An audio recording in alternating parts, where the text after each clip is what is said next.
KPK menetapkan Menteri Sosial Juliari Batubara dan 2 pejabat pembuat komitmen Kemensos serta 2 pihak swasta sebagai tersangka kasus dugaan korupsi dana bantuan sosial COVID-19.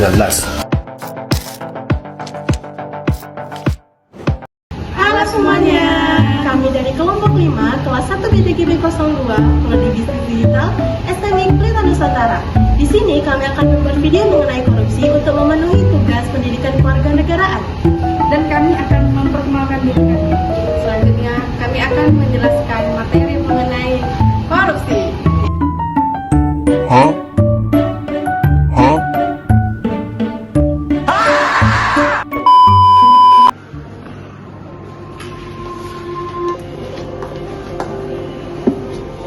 Perkenalkan, nama saya Rosabila Aulia Widya. Perkenalkan, nama saya Mega Anissa.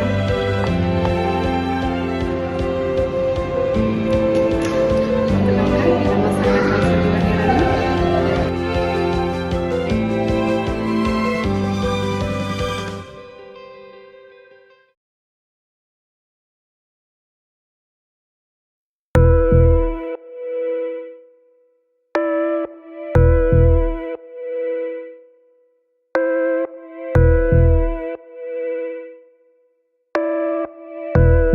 Korupsi memiliki arti perbuatan yang tidak sesuai norma, busuk, dan menyimpang dari jabatan untuk mendapatkan keuntungan pribadi.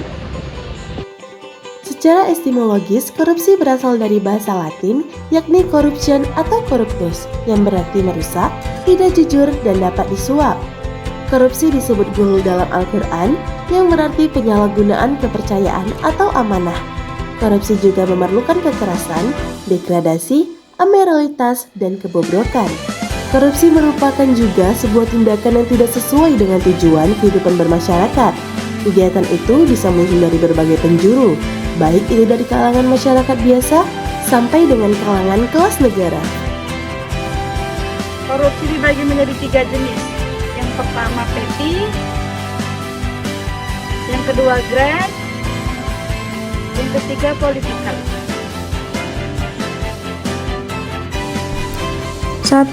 Petty corruption adalah korupsi kecil-kecilan yang sering terjadi di masyarakat seperti pungutan liar, gratifikasi, penyuapan, dan pemerasan. 2.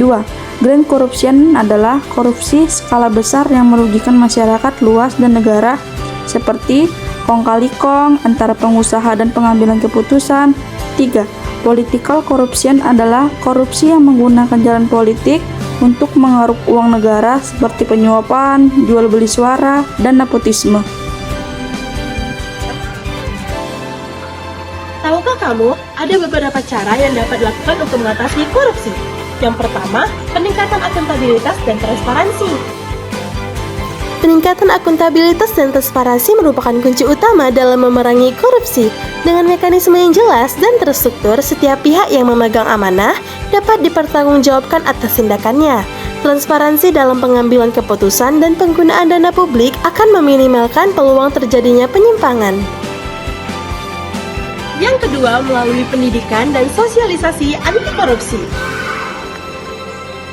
Mencegah korupsi sejak dini melalui pendidikan dan pembentukan budaya anti korupsi sangatlah penting. Pendidikan karakter dan nilai-nilai moral yang kuat dapat membantu membangun generasi muda yang berintegritas dan menolak korupsi.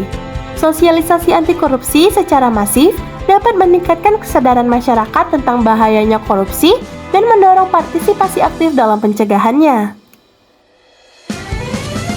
Yang ketiga, melakukan penguatan dalam lembaga pengawasan seperti KPK dan BPK. Penguatan lembaga pengawas seperti Komisi Pemberantas Korupsi atau yang biasa kita sebut KPK dan Badan Pemeriksa Keuangan atau yang biasa kita sebut BPK memiliki peran vital dalam mencegah dan menindak korupsi. Penguatan kapasitas dan independensi lembaga pengawas akan meningkatkan efektivitas pengawasan dan penindakan terhadap korupsi. Yang keempat, lakukan penegakan hukum yang tegas dan adil. Penegakan hukum yang tegas dan adil merupakan pilar penting dalam memberantas korupsi. Hukuman yang setimpal dan proses hukum yang transparan akan memberikan efek jera bagi para pelaku korupsi. dan membangun kepercayaan masyarakat terhadap sistem hukum. 5. Meningkatkan pengelolaan sistem yang baik. Meningkatkan pengelolaan sistem yang baik merupakan upaya untuk mengatasi korupsi dengan cara memperkuat sistem dan proses pengelolaan suatu organisasi atau lembaga agar lebih transparan, akuntabel, dan efisien. Yang keenam, melakukan penguatan media massa. Media massa memiliki peran penting dalam mengungkap kasus korupsi dan membangun opini publik. Media yang independen dan bertanggung jawab dapat menjadi alat kontrol sosial yang efektif dan memerangi korupsi. Dan yang terakhir yaitu nomor 7, melakukan peningkatan kesejahteraan pada masyarakat. Peningkatan kesejahteraan masyarakat dapat mengurangi motivasi untuk melakukan korupsi. Dengan akses yang lebih baik terhadap pendidikan, kesehatan, dan lapangan pekerjaan, masyarakat akan memiliki kesempatan untuk meningkatkan kualitas hidupnya tanpa harus bergantung pada praktik korupsi. Korupsi adalah musuh kita bersama. Ibaratkan virus, korupsi juga tersebar di mana-mana. Wabah di seluruh penjuru menggerogoti negeri. Korupsi terjadi karena cinta materi. Tindakan korupsi seringkali melibatkan hubungan keluarga, anak, dan istri. Karena kebiasaan keluarga yang tidak peduli dari mana asal penghasilan sehari-hari. Karena itu, keluarga punya pengaruh yang sangat besar untuk mencegah korupsi dari akar. Di balik keluarga yang terhormat, ada keluarga yang hebat, yang selalu mengingatkan sumber pendapatannya dan menjaga makna kebahagiaan dengan kesederhanaan. Jangan sampai terlambat hingga semua menjadi kiamat. Ditangkap penegak hukum, menghuni rumah tahanan bertahun-tahun tidak pulang.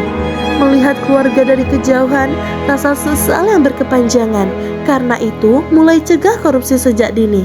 Dari rumah kita sendiri, kita bisa mencegah korupsi dari keluarga kita sendiri.